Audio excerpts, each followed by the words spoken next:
the Within Orb podcast. Come get Within Orb. Hello, my name is Jenn Zahrt, and welcome to Within Orb, a production of the Celestial Arts Education Library, a podcast bringing people together around the love of astrology, books. Join me as I interview people about the astrology books that changed their life and practice. You can support the podcast at withinorb.com. Welcome to another episode of Within Orb, and today we're going to cross the equator down to São Paulo, Brazil, and meet Fernanda. Hello. Hello.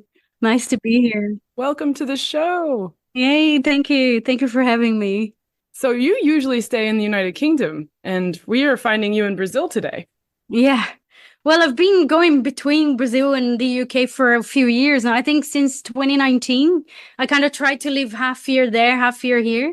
And 2008, I've moved to the UK. So I was there for a long time before. Yeah. Amazing. My two homes. Yeah. I love that. I love that. Do you have a mutable IC? I know, but I have a lot of mutability. I definitely do. There we go. Yeah. I love that. So let's jump straight into it. What was your entry point into astrology? Yeah, good question, isn't it? It's always, I think I've been fascinated by astrology for a very long time. And in Brazil, in the early 90s, which is my childhood, we had those like horoscope magazines, and I was like obsessed with them. And I think that's when I found out what my ascendant was as well.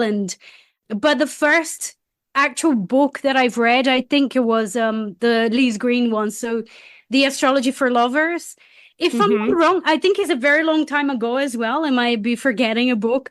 But this is one of the first ones that I really remember, because it's a bit of a cookbook, isn't it? You kind of find your sign and read the descriptions there. And so I remember that as one of the first books I've read. But I've read loads of blogs as well, and websites. It was like, I didn't think astrology could be a profession. So it was always like a passion and an obsession, but doing something else at the same time, because I didn't think I could pursue it. But it was too much of a passion. Like suddenly I realized, actually, I might as well take it seriously. How did you figure out it could be a profession? This was around my Saturn return, actually. I just kept doing it. And then around my Saturn return, I decided to study it.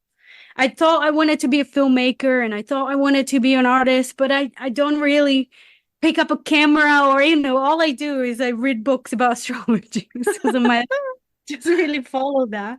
I love that. Yeah. Yeah, well, there's a lot of books to read, but I'm going to challenge you now, because we're going to put you on a plane back to some deserted island, and you can only take 3 astrology books with you. What are the 3 books that you're going to take with you? I think the first one I'd take with me would be The Moment of Astrology. So Geoffrey Cornelius. I think that book has blown my mind at so many levels. It's definitely not like a beginner's book, but I think this one of those books is always something new that you can grasp from it as you read. And I just loved this sort of new way of looking at astrology. I don't know. I think throughout the years, I tried to define astrology, and I tried to explain to people what astrology was, what did I do, and there's so many misconceptions and different ideas as well. And that book was one of the like really key pieces of the puzzle of like understanding, obviously through my perspective. I mean, I don't mean like I've got the truth, but it made so much sense to me. And I definitely would take that book, because it was a bit of a watershed, I think. Yeah, in my career as an astrologer. One of my favorite parts of that book is where he talks about wrong charts working. Exactly. Have you had that happen? Yes, I have. Tell me a story. It's just really weird. It's like, you're reading a chart and then you realize it was actually AM rather than PM or something like that. And so the chart reverses completely, but it still makes sense. And after reading this book, after understanding that somehow, or having a perspective that symbols are alive, it doesn't really bother me, but a lot of people do feel bothered by it, as if, you're sloppy. It's like not saying we should be sloppy astrologers, but it's speaking to something else, right? There's this other, if you're not aware of it being wrong data, you still get the job done. It's just really strange. And like the closest to a definition is synchronicity of like, that's what that person needed to hear that moment or something. It's like trusting the mystery a little bit. I think there's a little bit of that as well as part of the process. I don't know. I always loved how, rigorous astrological knowledge can be. But I think after I had a Neptune transit to my Mercury, to my Sun, like it really changed my relationship to it. And the Moment of Astrology was an important piece of the puzzle there around that time when I was like, oh my God. And that part of the wrong chart was definitely I think the first time I came across those ideas was at the Company of Astrologers, which is an astrologers meeting that Geoffrey Cornelius and Maggie Hyde, yeah. So they hosted together in London, and I went there. I was still a student, and it was Carol Taylor giving a lecture about the Moment of Astrologer. And I was really like, wow, this is amazing. I loved it. Like how the symbols are alive. I don't know how. It's just, it's a mystery. It's a real mystery, but it just made it so much more interesting as well. For sure. And entering into the space when those moments of astrology happen is super addictive.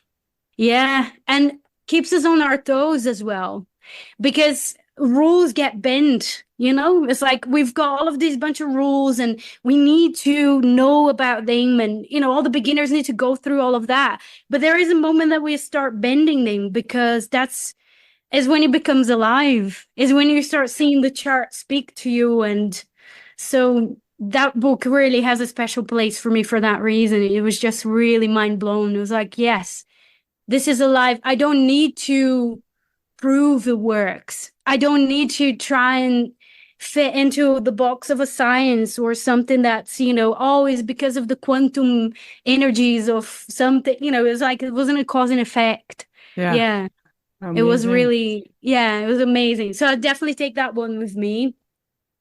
The second book, it would be very hard to choose one. So I would do a bit of just pick one from Liz Greene, I guess, because her books have a very special place as well in my bookshelf.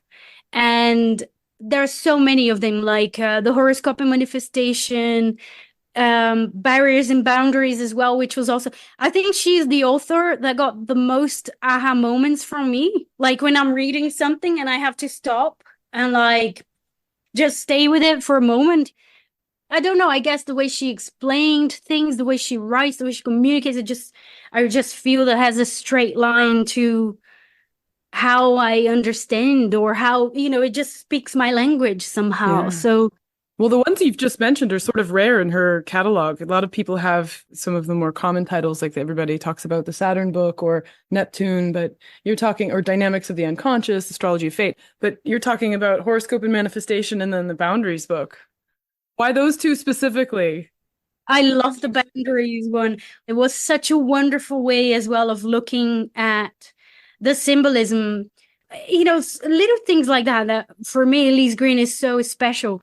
Like, every planet can have their own defense mechanisms. And that was a huge, like, oh yeah, like this idea of like Venus is love and Mercury is this, and, Saturn is the barriers and boundaries. Actually, every planet can work as, they all have their own defenses and their own ways of doing self-protection, I guess, which is what they're doing that in there.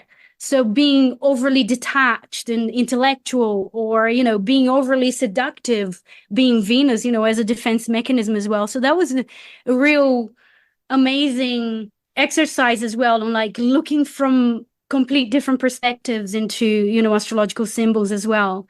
And I guess I love the psychological perspective. That's, that's what I do. I just really love it. I just feel really drawn to it. So yeah, it just made a lot of sense when I read it. It was like, wow, even like how, defense mechanisms are not bad as well, breaks down a lot of the preconceptions that we have. And for me, at least when I read it, it was just really, it just gave me this new window to look through. And sometimes it felt like she would be telling me off as well. Some of my preconceptions would be like, oh gosh, yes, I actually do that as well. Or, some of her lectures, she'll be telling people off, like, you can't do this. You can't tell if this is a chart of a serial killer of a rabbit. It could be the chart of anything. And, how people put into charts like, oh, that's the chart of someone that's, really wrong in some way. And it's like, well, actually, no, a lot of people were born the same day and time, and they're not all going to be like that. And yeah. It feels like she would be telling me off as well, at some moments. That's awesome. Yeah, our guest from last week is talking about astrology deathmatch, where they do have anonymous charts and you're supposed to pick whether it's a nurse or a dominatrix. And now I'm like imagining Liz Greene coming in like, what are you doing? Yeah. You can't do this. Yeah.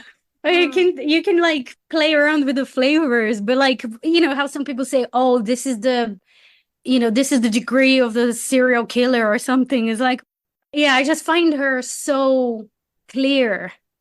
I don't know if it's because I'm a Virgo. I don't know if it's because we have a kind of a Mercury conjunction. It just really speaks directly like my language. And I'm like, aha, I really get this. I love that.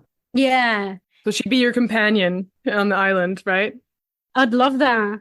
I had a chance to see one of her lectures in the UK, and it was amazing. I was like totally like struck, like, oh my God. She was talking about her books about Jung and, the astrology of Carl Jung. And yeah, it was amazing. She's incredible. And the horoscope and manifestation was amazing with the progressions in particular for me, with the secondary progressions, and how it became clear as well to me through her language, through the examples in the crowd, and how she spoke about forecasting, because that's the whole thing with the horoscope and manifestation, is like how we're becoming ourselves. And the secondary progression is kind of reflecting that process. And it really changed my perspective and my understanding of it as well. It became so simple. It's almost like she simplifies things, for me at least. So I definitely pick one of those from her. Nice. Oh, there are a few others that I love about, from her. The Astrologer, the Counsellor, and the Priest is another one that I loved it. But, maybe a little special edition with a few different ones. Yeah, you could get sneaky and just rebind them. Yeah, exactly. The complete Liz Greene. Yeah, complete life work of Liz Greene. That would be amazing.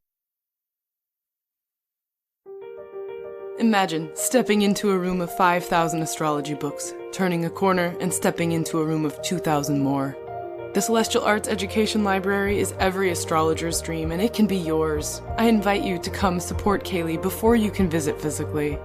Your support will mean the creation of 52 new episodes of Within Orb next year, 4 issues of the CAELi Review, our inaugural journal, and countless book talks, events, classes for our community. Visit our website, www.caeli.institute/support, to select your level of care. Please help support CAELi into the future, our future, so that we may study the future together. Thank you for listening. Please enjoy the rest of the show.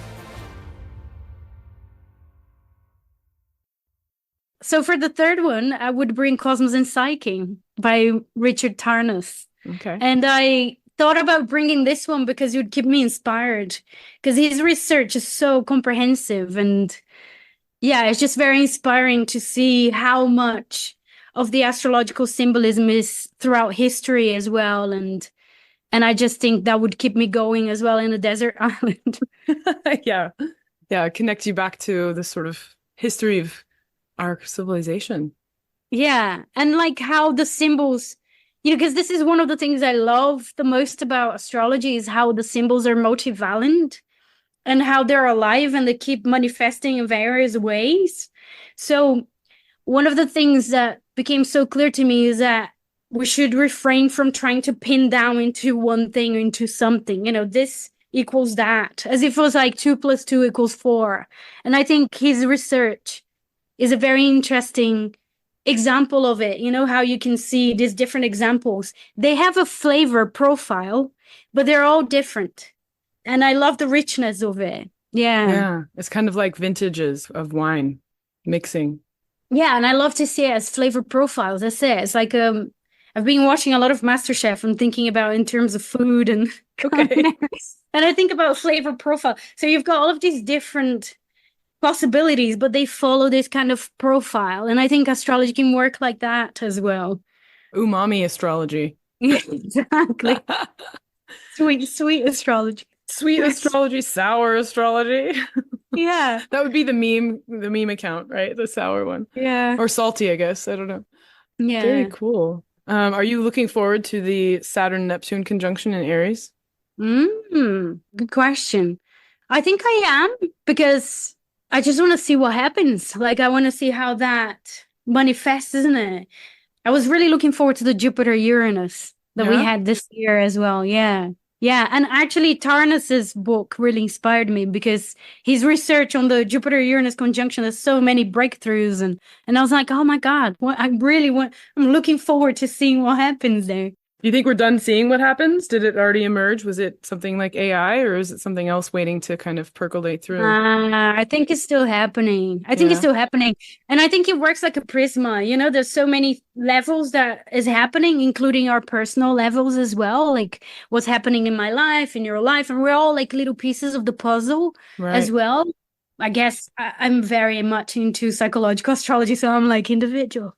Yeah. No, but I mean, if you think about it, it relates to what you were saying about secondary progressions, is like you're becoming more yourself, but as your secondary progressions happen, all your classmates are being born. Yeah. So you're going through your secondary progressed chart is their natal chart. Yeah. Right. And so there's like this little cascade of... I've had a situation like that. It's so fascinating. Yeah. It really is, to meet someone that's like, you know, the progression is your chart, or vice versa, is really... Oh, it's amazing. It's so interesting and so strange as well. I have so many stories. I'm not sure I want to share them on air, but there are so many amazing stories. I called it deep time twins. Because you have this idea of, oh, we have the exact same chart. And it's like, yeah, but what if you have the exact same secondary or tertiary progressed chart as the chart? And that becomes this moment, again, back to like the moment of astrology. It's like a moment in time where there's this synastry key in a lock, and then it moves on, you know? Yeah, I had someone like that I met in Turkey when I was traveling, and I just felt really drawn to talking to this guy, and it wasn't anything. It was, I don't know, and I followed the instinct. And after having a coffee, conversation, blah, blah, blah, I was like, what is the synastry? There was nothing very prominent in the synastry, but the secondary progression, like his secondary progression was my chart. He was born 30 days before me, and he was 30 years old. And it was insane. Yeah. And after he messaged me, he was like, you inspired me to leave New York, and, you know, I'm moving somewhere else, and never spoke to him again. It was a moment of astrology, like literally. I love that too. It's just kind of like, hi, bye. You know? Exactly. Like, we're like, there's all those things where they say, like, if your future self could speak to your past self, and you're like, I did it. Bye-bye now. Yeah, I love that. Oh my gosh. I'm glad that it's not just me, because I thought, you know, sometimes with astrology techniques, you get chosen. Like the technique picks you. And this is one of those areas of research that seems to always come up again and again. And so it's nice to hear someone else going through it as well. I love secondary progressions. I really do. I see all of these interesting things happening, and which potentially brings bigger questions as well of like, okay, if it's a day per year, then so the day after my birth was a nutshell of my first year of life. You know, how was that first day? And how was I feeling on that first day, or that fifth day, or that, you know, it's really like, okay, like a life within a life, like, you know, those Russian dolls or something. I don't know. Yeah. And I, you know, when I had my daughter, I kept thinking like, oh, I should do the thing where you take all the notes and kind of compare as the secondary progressions go on. And we were in the hospital for a while, so I didn't get to do that the way I had wanted, which is probably good for her, honestly. Like she wouldn't want to have that kind of surveillance, but it is one of those moments I was aware of it, going like, by transit right now in the sky today, just so happens that this is what's happening. And living through that, I was aware that it was her secondary progressed chart too. So it was just like, oh, look at this, look at that, you know? That's so interesting. Yeah. Very cool. Amazing. So I guess those would be my 3 books at the moment anyways. I don't know. We never know. Exactly. Like it would always change in a way, but it's just the ones you would want to go for now. I love that. And yeah, there is something about the moment of astrology. Like this collection of books, I think would feed back in on itself. Like you could read one, go to the next one, go back to the first one, and just kind of have this circulating connection to everything in a way, like the singular moment plus the secondary progressed or the boundary, or, you know, going into like deep history. of culture. I don't know. It's a very lovely collection. No, thank you. So, if you were going to have someone enter the field of astrology, which books would you start them with? That's a great question as well. I definitely suggest some of those like manual like books.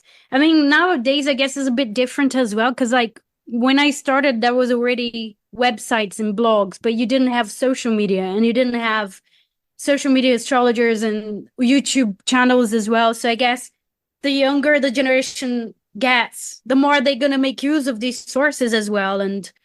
But obviously that is completely out of the question here. Thinking about the books, I would definitely suggest some of these manual like books. So the first one that came to mind is the Contemporary Astrologer's Handbook by Sue Tompkins. And this is one of the first books I had as well when I entered astrology. You know, I did the London School of Astrology, and that was one of the books we got, you know, from the get-go there. And it's an amazing book. I don't know. I think I have the feeling that's a bit underrated. I don't think it's very famous and people talk about it a lot. But it's an amazing handbook. Like everything is there. Like as a beginner, you've got planetary descriptions, you've got signs, you've got everything with enough depth. I think it's an amazing book. She did a really wonderful job. And she got Melanie Ringhart to write the part about Chiron as well. And so I definitely suggest that one. And with that in mind, I also quite like the Chart Interpretation Handbook by Stephen Arroyo. I remember reading a lot of Stephen Arroyo when I started, before getting to school. And this one in particular is very simple as well. It's quite small. It's less, you know, it's a simpler version of Sue Tompkins, I think. It's a bit shorter, easier to digest, I think, as a sort of a handbook, but it's great for quickly just dipping in and like, oh, I forgot what Venus is. Let me have a look. Or let me have a look at Venus in the signs, or, you know, I don't know. Yeah. So that's the two books. With that in mind as well, I'd suggest The 12 Houses by Howard Sasportas as well, because it's a wonderful, comprehensive, amazing description of the 12 houses. I think it was amazing as well. And obviously, I love Liz Greene, so their work was very intending. Yeah. And I'd also suggest Getting to the Heart of Your Chart by Frank Clifford as a chart synthesis one. I think is an amazing book as well for beginners to learning that, you know, now I know what the planets are and what the signs are, but how do I bring all of this together? Or how do I actually interpret a chart? Like a chart can be intimidating, you know, for a beginner to see that picture there and be like, oh gosh, how do I bring this together? So I think that's a wonderful book for that. Yeah. And the last one that I mean, there are loads of other ones as well, but in this right. list, you got to start somewhere. Yeah, exactly. The last one I've got in the list is Bernadette Brady, Predictive Astrology, the Ego and the Lark. And I think this is a wonderful book for predictions, forecasting, you know, and for someone that wants to start looking into that as well. And I mean, I love Bernadette Brady's work, and I think she's an amazing tutor as well. And I love that book. I love how she uses the ego and the lark. It's such a wonderful ability to develop as we do astrologer, the ability to zoom in and to zoom out. It's like how we can see the details of a chart, but also see the bigger picture. And you keep shifting between the two. And that's what she captured in the image of the ego and the lark as well in the book. I mean, the lark is about the intuition as well, actually. So the intuition and the insight. So yeah, using the two sides of the brain, isn't it? I don't know. I love that about astrology as well. That's beautiful. It's a nice collection of starter books for sure. Going from synthesis, I mean, that seems to be the intermediate step, isn't it? The ability to synthesize. Yeah, is once you get the handbook and you have a good idea about all the building blocks, then you need to learn how to bring it together. Yeah, for sure. So what are you working on now? I'm always working. I'm always seeing clients, which I love. I love doing client work and I love connecting. But I'm working on masterclasses. So I've been doing 2 series of masterclasses, which are running. I've done the first cycle and I'm going to do the second cycle in July, but I think they're going to continue. So if you're watching this in the future, they're going to be around still. So one is a series of masterclasses about astrology and the building blocks of astrology. And the other one is about astrological tarot. which is something that I created this year as well, which is being fascinating, is being a real journey. But yeah, I love it. So what would you say to the critics of trying to, quote unquote, contaminate astrology with tarot? Do you have a response to that kind of hardcore astrologer being upset with that mixture? Well, I'd say my North Node is in Gemini, so I gotta be like, I gotta be a little bit more flexible, and truth is plural. And, this is your perspective and it's fair enough. And there's always going to be someone that wants to learn from that perspective, but there are others as valid as. And I think tarot and astrology can work really well together. What I would say as well is that you can get even more insights, or you can get deeper insights. Not that you can't get deep insights with astrology or with tarot separately, but you can get deeper insights working with them because they're so complementary. Like with the astrology, we've got the map and we can see the client's map and etc. But with the tarot, we can get the imagery and the moment there that the imagery is speaking to us, and the tarot can trigger the imagination. And the imagination is the doorway between us and the realm of the gods. And I think it's amazing. And it wasn't me who said that, but I love that. The imagination, I think it was Liz Greene actually talking about her. But yeah, imagination is the doorway. So we can reach that realm using the imagery of the tarot and the trigger to our imagination. So I think it's amazing. I really love it. I love that. They're so evocative as well. They're so beautiful. And I mean, yeah. Are you thinking about ever creating a deck? Have you made a deck before? Oh, I would love to create a deck. Not yet. I'd love to. But really take my time with it as well. Like rather than, rush into making something, just really stay with the potential for each card for a while. Like, I don't know how long per card, but really dive into the symbolism and immerse myself and have dreams. Maybe I'll choose a Neptune transit to do that because I love perfect. That. Yeah, exactly. Just go straight in there and walk through that doorway to the imaginal. Yeah, exactly. Oh, yeah. Very cool. Okay, how can people find you? So you can find me on my website. So fernandapaiva.co. So it's not .com, it's .co only. And then on socials, you can find me searching for Hitchhiking Stars, because a lot of my work is Hitchhiking Stars on YouTube and Instagram and Twitter, which is not Twitter anymore, but is Hitchhiking Stars there as well, and Facebook as well. So, awesome. Yeah. Wonderful. Thank you for taking time to share your mind and favorite books and all of the wonderful things that you're up to. Thank you. Thank you for having me. Yeah, it's been a pleasure. Thank you for listening to Within Orb. To learn more about the Celestial Arts Education Library, or to become a member, visit our website at CAELi.institute. That's www.caeli.institute. If you enjoyed this episode, please help spread the word. Follow or subscribe to Within Orb in your podcatcher of choice, rate it 5 stars, or write us a happy review. This helps others find the show. We also want to give a big thanks to the indie band The E-Block for contributing their song Wake Up for our intro and outro music. You can find them at their website, eblockband.com. This is Jenn Zahrt, signing off for now. See you next time.